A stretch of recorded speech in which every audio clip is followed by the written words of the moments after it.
and welcome to Macro Matters. My name's Stephanie Kelly, and together with my co-host Paul Diggle, we'll be guiding you through the complex world of politics, economics, and markets. In last week's discussion about vaccine nationalism and diplomacy, we touched on the kind of challenges that the EU in particular is facing with its vaccine rollout. And that kind of got us thinking about a broader question, which is just how has Europe's crisis been so far, and how might it yet evolve? So to do that, Paul's going to join me today, and we're going to tag team on this issue of politics, policy, and economics driving the EU at a really quite a challenging time in the midst of pandemic and fresh from divorce from the UK. So Paul, maybe let's start with the first question that I posed right at the beginning, which is how has Europe's crisis been? And in particular, maybe let's start with just how have the EU institutions reacted to the COVID challenge?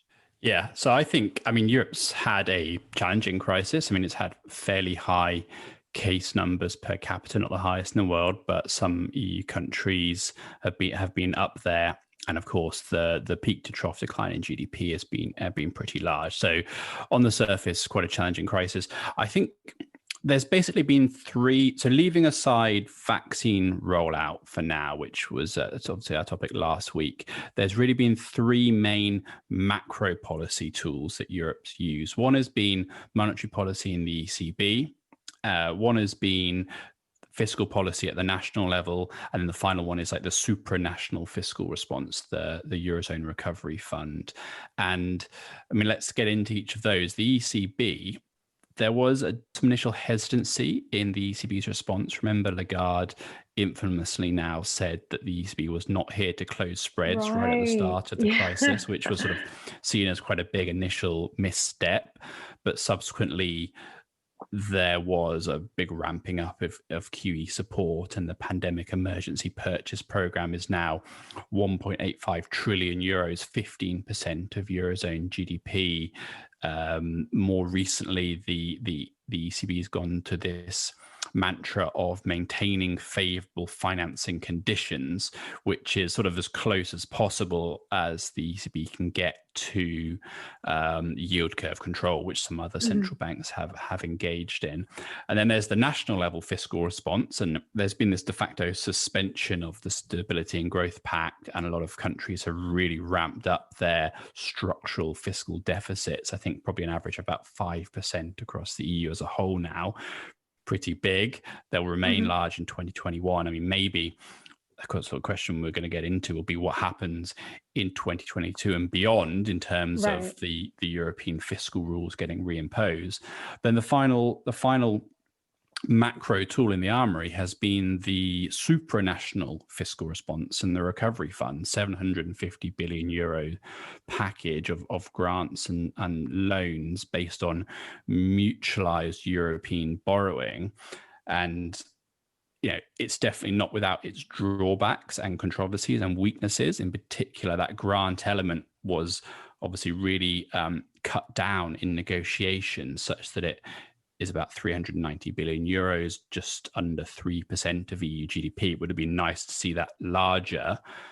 There's been these controversies between Hungary, Poland, and the European Commission holding up the passing into law of the recovery fund, and it's still not completely signed, sealed, and delivered.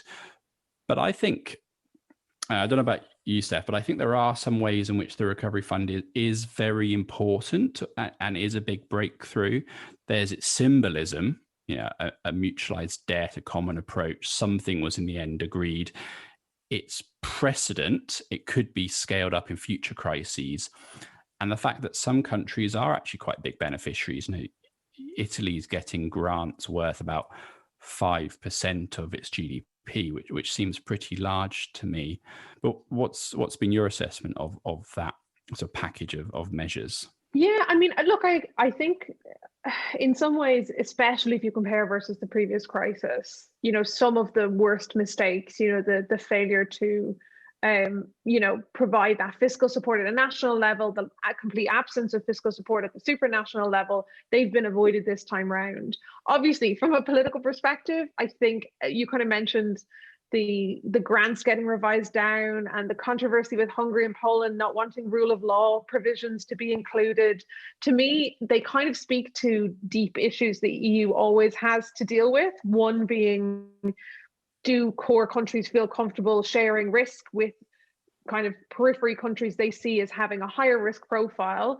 I think what we've learned from this crisis so far is, to a degree, in extremis, but only to a small extent, which is progress. It's just not progress to the extent that maybe the scholars who dreamed up the European Union might have hoped for, or at least those who kind of pushed for greater integration.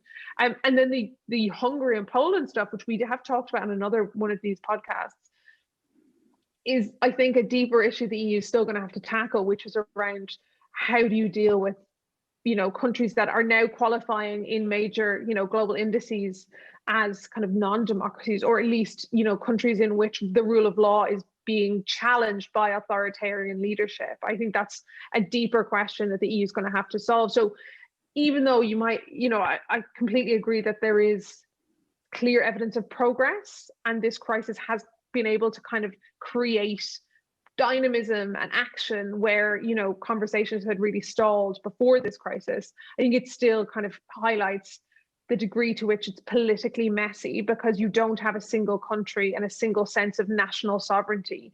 You have lots of different countries with their own national sovereignty trying to piece together a kind of a supranational approach, and naturally that's not going to be perfect. It's not going to be as complete as it might be. And I mean, lots of people would argue maybe it shouldn't be complete from a political or a cultural perspective. There isn't that desire, then is that necessarily the way it should go? So, it's a little bit messy in that way.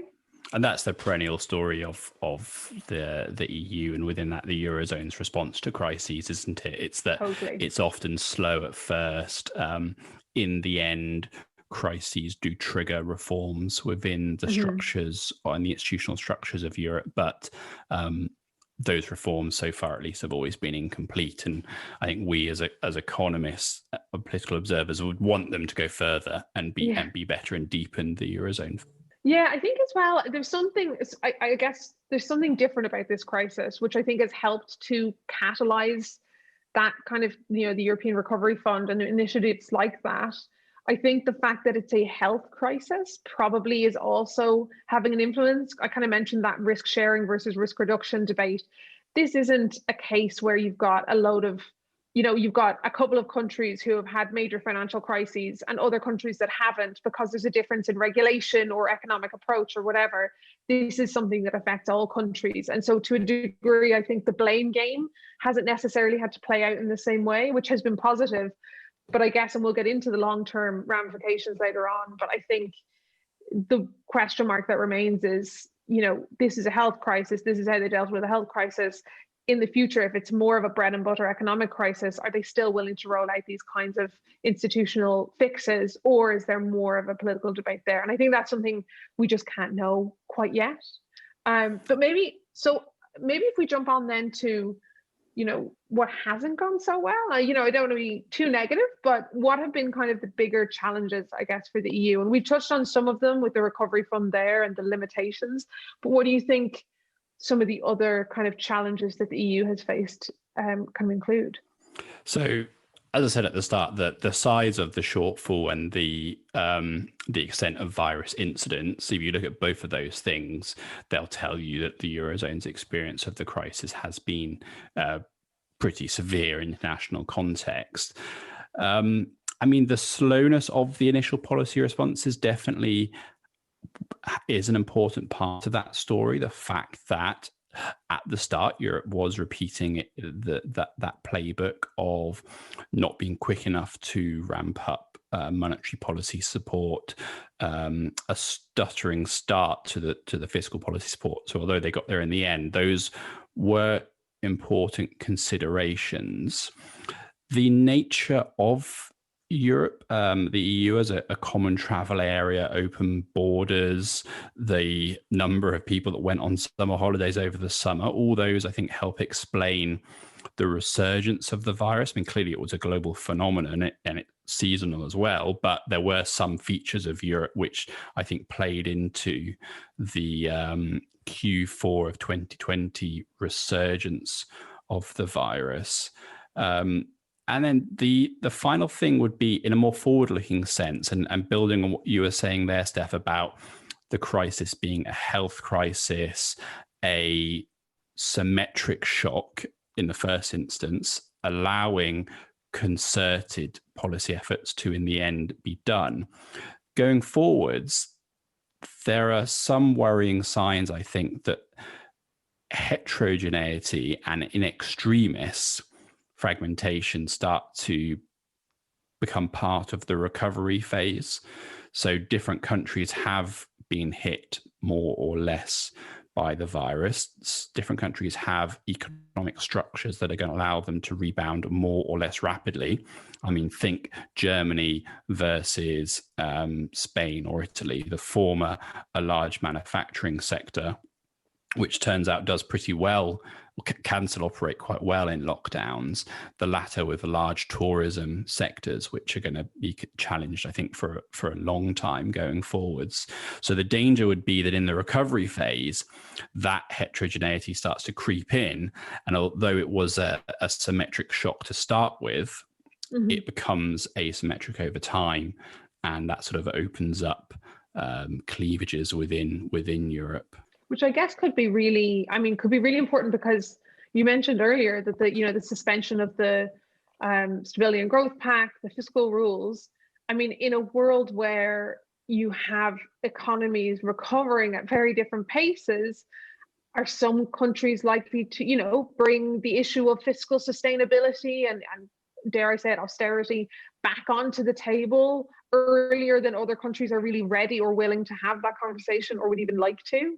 I definitely think so. And I think this is kind of previewing our discussion of Germany and German leaders that we're going to do it shortly, because some of it depends on the outcome there. But yeah, I imagine 2021 looks like another year of de facto suspension of the European fiscal rules. But come 2022, I can imagine much more pressure building from the Commission and core countries to reimpose the Stability and Growth Pact to get deficits back down to 3% or less. And because seemingly the health crisis will have passed by that point, but my concern would be that is a premature retightening of fiscal policy when some countries are still going to very much be in the recovery phase rather than recovered. And the danger there, the clear danger would be a sort of a premature withdrawal that harms the recovery. But that sort of asymmetric path of recovery in different economies, Steph, leads to an important consideration about how this crisis may have impacted populism within Europe. And a big pre-crisis trend was obviously the rise of political populism in Europe and globally. And we've done a podcast on how COVID sort of impacts populism, but in a European context, do we see this as further fuel to the fire of political populism, or has COVID killed populism? So I think, short term, obviously, there's a lot of appetite to just kind of keep the boat afloat in a sense. I think we've seen this recently. I know we're going to talk about Italy in depth, but we've seen this recently in Italy, whereby, there's just a desire to at least avoid snap elections, avoid kind of major political change, even in a very kind of volatile political environment, because there is a sense that, the political wins that you can garner in a world where there's a pandemic and you don't even know if your voters can come out and vote for you, or if they will want to, if you are perceived as having kind of played politics and all that kind of stuff. I think that's to a degree suppressing some of the more volatile politics that would otherwise be playing out in Italy and in Europe, but particularly in places like Italy that we know are by their nature very volatile politically. But I think as well, an important point I think we talked about in the podcast before was that the nature of economic recovery is actually, the assumption is often, populism comes about because of a crisis. But actually the evidence is that populism comes about during recoveries, likely because of a crisis, but it's actually during the recovery you start to see it, because you mentioned there that kind of the fragmentation of recovery within economies that also takes place. So wealthier people do better earlier because, they own financial assets and markets recover earlier on. And so that kind of sense of income inequality, reality and felt, is exacerbated in recoveries, not actually improved. So even though, yes, technically a rising tide can lift all boats, some boats are being lifted quicker and by more. And I think that's what we saw in the wake of the financial crisis. And I think that will be a real concern for me in the wake of this crisis, particularly given the health element of it, just because it is, it's so much kind of personalized and potentially really could be politicized quite easily. And you're seeing that, you've already seen that to a degree with vaccines. So I honestly would say I'm actually worried about the recovery phase more around this issue of populism, just because we know from the crisis, first of all, it takes time for populist support to build. So it's not always evident in the crisis. But second, it actually is much more likely to build as people feel that there is this recovery. Things are meant to be back to normal, but I don't feel normal. I still don't have a job, or my financial situation is still really bad. And not to mention that I've lost, family or friends to this horrific virus. So all of that, I think, is something that makes me more nervous rather than reassured. And while I think that the European Recovery Fund is progress, it's progress that we can see, that national leaders can probably see.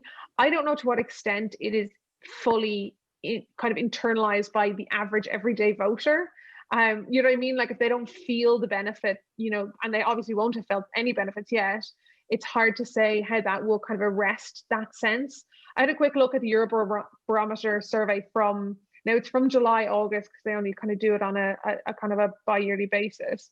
But what they kind of suggested is there is an okay, it's not the worst it's not the worst level of Euroscepticism you can imagine, but there are a number of countries that are relatively skeptical. Trust in the EU as an institution is actually lower in, I think it's something like 18 member states versus a year prior. And that was in July, August. That's before all the controversy about the vaccines. So I think, although, again, you said it earlier, economists and political commentators might be watching very closely and debating what all these things mean, but for the average voter, it doesn't appear that that's really feeding into a change in Euroscepticism. And if anything, there are some signs that Euroscepticism might actually be getting worse in a couple of countries. Yeah, and of course, vaccine rollout was our main topic last week, but it's important to underline that's clearly been, so far at least, one of the failures of the European policy response, and in itself a potential cause of Euroscepticism and doubt in the Commission. And the other thing, I think the other important thing to mention there is that a lot of people have been talking about the letter that describes the economic recovery, whether it's a V or an L, and in Europe there's a lot of worry about the W-shaped double dip recession shape to the recovery. But to your point about different parts of the income distribution experiencing the recovery phase differently, that's the K recovery, the sort of two-path recovery, which is yet another letter to add to the alphabet soup of recovery letters and economics by letters. But let's move on then to some of these specific countries where there's a lot of political events to talk about, and which play into these broader European themes that we've been talking about. So the first one, why don't we get an overview of the political roadmap for the year ahead in Europe? So I think in some ways it's somewhat lighter on the ground in terms of the kind of election, the election timetable this year. We've got Dutch elections very shortly, but not hugely, I think, from a market perspective in focus. So instead, I think that the focus is really going to be on two key countries, Germany and Italy. Italy because of the short-term kind of political uncertainties that we're seeing there, and Germany because we've got a really major shift in what not only is kind of the norm for German politics, but actually is the norm for European politics, which is the role of Merkel as a political leader and as a compromise maker. And I think that's kind of one of the most profound changes that could take place around the leadership and the visibility and the communication of the Franco-German alliance and European kind of decision-making writ large. Obviously, it isn't the case that Angela Merkel makes all the decisions, but when there are issues, the Hungary-Poland dispute over the recovery fund is a good example. When there are issues, who gets a call? Merkel is the one who gets a call, either from the Hungarians and the Poles, or indeed the other way around, whereby Merkel calls up Hungary and Poland and says, we need to sort this out. Let's find a compromise so we can move forward. I think that role that she plays is both well understood in Europe and highly valued. So to me, I would say the closest, biggest event on the timeline is the new chancellor confirmation, which we're expecting to take place around Easter. And then and in the interim, then I suppose for the first half of this year, at least, the other big question mark is going to be around Italian government. For other countries, there are elections coming next year that they're kind of building to, and I think we'll see a lot of preparation for that. So France is a good example where you're already starting to see preparations build for the election. And I think you'll start to see that build more in kind of national politics. But I think for a lot of countries, it's just going to be about getting through this crisis without any major political incident. And crises are a really great opportunity for politicians, but they can also be a huge, huge kind of burden in terms of the risk of making a mistake and the risk that you look like you're doing a really good job and then something changes, some mistake in vaccine rollout or testing, and it can all come down like a house of cards. So starting with Germany then, why don't we run through the sort of names in the frame for the next chancellor and the issues that are at stake? As you said, one of those is simply who leads Europe post Merkel, who plays that role, and maybe it's not within Germany, maybe it's Macron in France who plays that role. But what are the other issues at stake in that German election? So maybe to start off with, I know obviously, Paul, we talk about this quite a lot, so I'm keen to get your sense of what kind of policy differences that potential leaders might make. So it's Lasket is I'm sure I'm pronouncing that wrong as well, but Lasket is the successful winner of the CDU kind of party leadership, so the chairman. Now, that doesn't necessarily translate into being chancellor, but it is obviously gives you a good shot. And then the main kind of the main competitor to Lasket is Markus Söder from the CSU side. So CDU-CSU is a kind of a joint kind of sister party that acts together. So those are the two kind of major names. Now, I'm interested to know to what extent, Paul, you kind of, I guess, is there one that from an economic perspective you kind of think would be better or worse, particularly given, we talked about German fiscal policy and things like that? Yeah, I think it has potentially quite wide-ranging consequences for fiscal policy as well as foreign policy as well, perhaps. So yeah, Armin Laschet is obviously seen as the continuity candidate with Merkel and sort of continuing her centre-right approach to government. He doesn't do particularly well in the polls relative to Markus Söder, so there's an obvious question mark about whether it is Laschet or the CSU candidate. I mean, if it is Markus Söder, he is known to have a much tougher line on the rest of Europe, whereas Laschet, I think, is more the pan-European Merkel-style candidate. But if, say, Söder pushed for the reimposition of the fiscal rules more rapidly, say in 2022, that has implications for the size of the ongoing fiscal support. Likewise, Söder sees the recovery fund quite explicitly as a one-off to tackle the coronavirus crisis, whereas we were just saying that perhaps even if the recovery fund isn't enormous this time around, it's a precedent for future crisis fighting in Europe. So that actually hinges, I think, quite importantly on who the next chancellor candidate is. Yeah, I think, first of all, you've absolutely shamed me with your perfect German pronunciation. I did live in Germany for 3 years, so. Okay. But I think that seems to be like the crucial defining difference between the candidates from that kind of, I guess we're thinking about like what moves markets or what matters for markets. It does seem to be that if Laschet doesn't end up, if his relative unpopularity persists, and if you were to see Söder actually successful, that it's around that fiscal constraint that you're really likely to see pressure, and maybe markets might take that a bit negatively. Again, I mean, I always think it's worth reinforcing that, the CDU as a party and CDU-CSU as a party is relatively centrist and is being pushed by other political issues as well, which I think actually interact with this fiscal question quite explicitly. And that's around climate change. So for German voters, for example, in the latest Eurobarometer, the most important issue nationally for German voters was climate change. Even in the middle of a pandemic and an economic crisis, it was actually climate change that was the most important issue to German voters.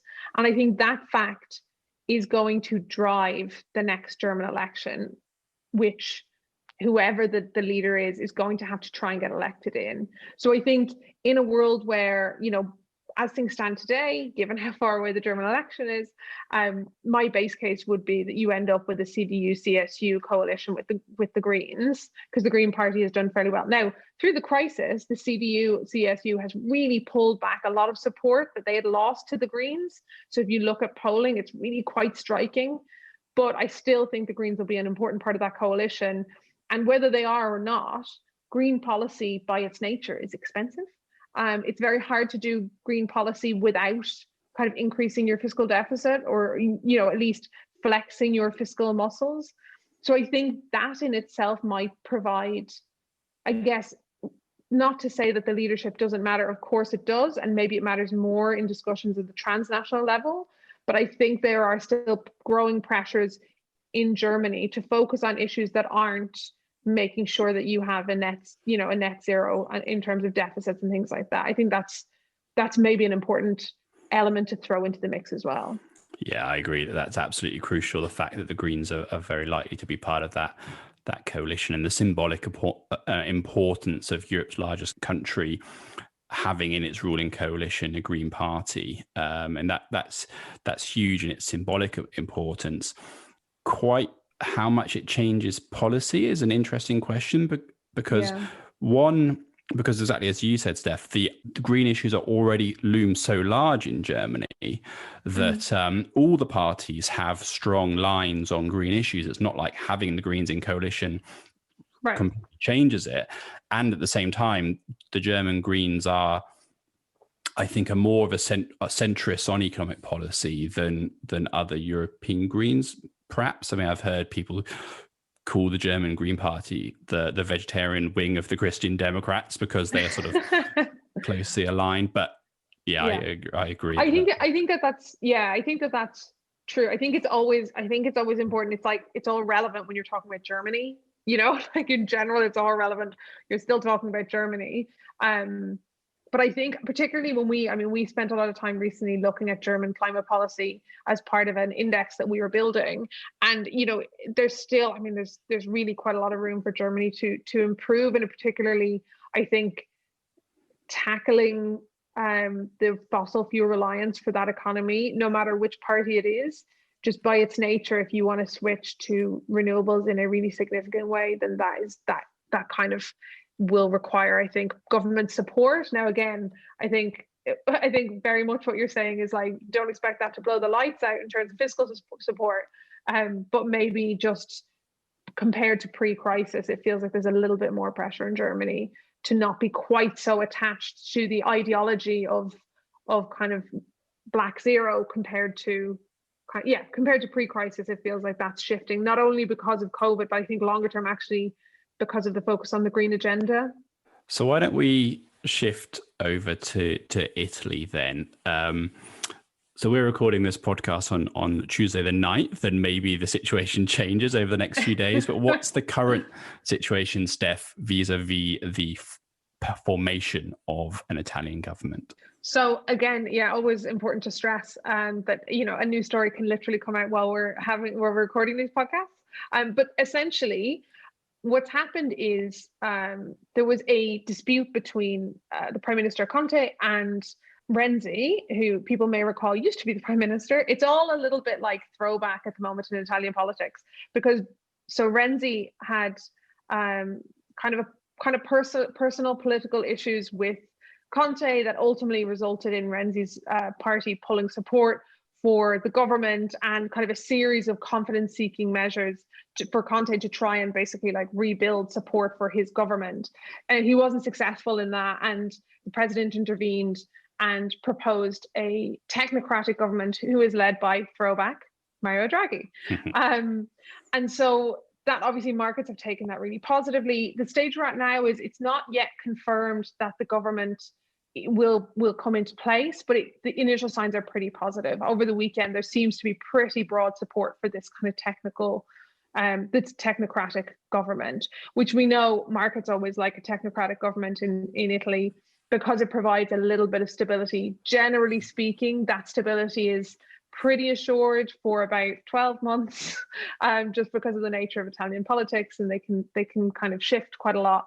So I think it's been quite positive. I mean, I'm really interested to get a sense, Paul, of whether you kind of, when you see Mario Draghi, as a name for leadership in Italy, does that change your assessment, or like what kinds of policies are you hoping that he might bring to bear as opposed to an alternative candidate? Mm-hmm. Well, I should say first, I'm a total Mario Draghi fanboy, so obviously it does. But I think actually markets on the whole are as well, because it's a recognizable name. And he, just like he was the lender of last resort at the ECB, he's sort of like the leader of last resort, exactly, at the moment. I mean, so these technocratic governments in Italy, they always seem to have a core task and a sort of defined lifespan in which to do it as well. And Draghi's core task, I think, is to write Italy's recovery and resilience plan, which it has to do for the European Commission to then get its European Recovery Fund money, which, as we said, was the grant element is 5% of Italian GDP, so pretty large. And secondary to that, get Italy through the pandemic. And I think, and the fact that Mario Draghi is a great person to do that is why the market, like Italian spreads, narrowed on the announcement of him as the leader of this government. What he won't do, which, if you remember, Mario Monti, the 2011 technocratic leader of Italy, did do, was impose austerity. And that was obviously in the teeth of a sovereign debt crisis. That is not Draghi's task or inclination, as far as I can tell. But what he could do beyond the recovery and resilience plan and the pandemic, in terms of the deeper structural reform that Italy needs, that's less clear to me. I mean, he is an unelected leader, so it's difficult for him to muster the political capital to push through painful political reforms. On the other hand, he's not seeking re-election, presumably.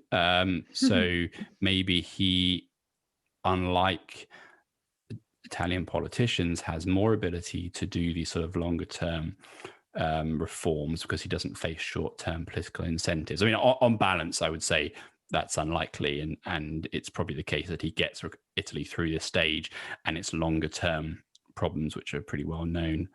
I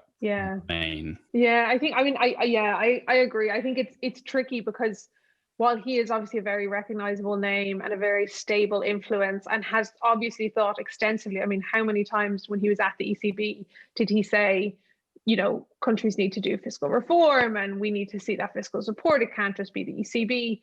But I think he still has the reality, which is like, Italian politics is so fractured, and what the five-star movement wants is not necessarily the same as what the PD wants, which is not the same as what the right-wing parties want. It is just, I think that is maybe one of the challenges. I agree. It's like he has political capital, but to what extent can he use it to do long-lasting reform versus just to shore up, a little bit of confidence that Italy is going to be able to get through the next year without a snap election that inserts a kind of a right-wing government. So I think maybe he doesn't quite do whatever it takes, but he does just enough for markets to feel a little bit more comfortable. Yeah, I mean, I have been struck by the fact that it seems like the political support within the parliament that he has garnered has been quite widespread. So it's been the 5 Star movement, it's been the PD, it's been Berlusconi, another throwback, Forza Italia party, it's been Renzi's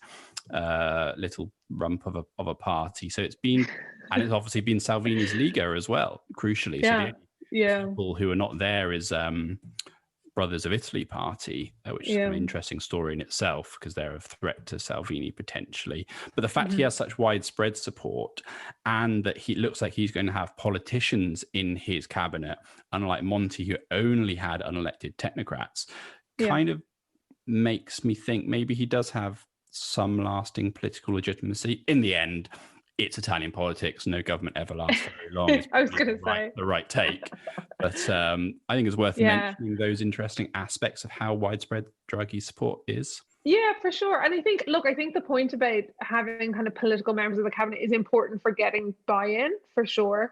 It is, though, worth bearing in mind that many of those parties are incentivized to support him because they don't want to go to an election because 1/3 of the seats that currently exist are going to be removed because of the referendum that took place. Was it last year? So there's kind of a special incentive to go with a government because of that, I think, which maybe is slightly more cynical, but I think it is a real calculation, which is kind of like it is turkeys voting for Christmas. If you're voting to have an election where you probably lose your seat or you potentially lose your seat, not just because you might lose election, because your seat is being combined with, another district or a couple of other districts, such that there's, you're up against much more stiff competition. So I think that's an important reason why they would support it. But it's not to dismiss Draghi's political capital. It's more to say I think there are lots of reasons for them to support Draghi and why we think that ultimately Draghi will be successful in building this government. So even when we do have fresh elections in Italy, then how do we think the parties will perform? How's the polling stacking up? How strong is the support for those right-wing Europhobic parties? So I think, broadly speaking, the expectation is that in the next elections that we are likely to see a potential right-wing coalition build. You mentioned earlier the Lega and the Brothers of Italy being somewhat in competition. I think that is the case, but ultimately, I think that they run in regional elections, potentially they run together, or they kind of, run one candidate between them. So I think that there is kind of huge potential for that to be the way it plays out. Now, ultimately, I always kind of say elections drive polls, not the other way around. It's not that the polling is a certain way, so therefore you hold an election in 3 months' time, and that's exactly what happens. Elections exist. Money is spent in campaigns in order to move polling. So I don't think it's a done deal, but it's certainly something that when the next Italian election rolls around, I think it will be a source of concern, particularly because, taking a look at the kind of Europhobia, Euroscepticism in the Eurobarometer survey, Italy still stands out as pretty much the country with the least among the countries with the least trust in the EU, and the country that feels the least European as a kind of nation. And it really quite, I think, stands out in that way and kind of has always consistently, but there's no signs that that's really improving. Now, will the European Recovery Fund shift things? Maybe. It all comes down to lag times. Is there enough time for policies to have an impact so that there's a shift in opinion? I have to say I'm more of a buyer of the recovery breeds income inequality breeds dissatisfaction view, which might unfortunately align quite well with whenever the next Italian election falls.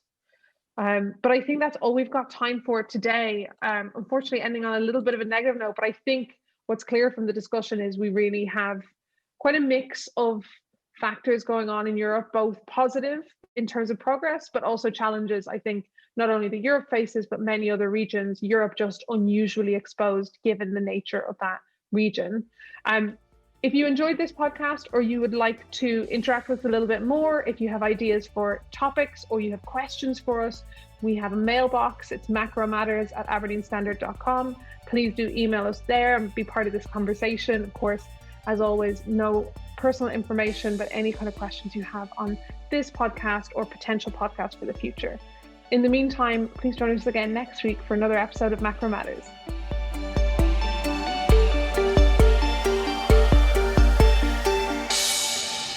This podcast is provided for general information only and assumes a certain level of knowledge of financial markets. It is provided for information purposes only and should not be considered as an offer, investment recommendation, or solicitation to deal in any of the investments or products mentioned herein, and does not constitute investment research.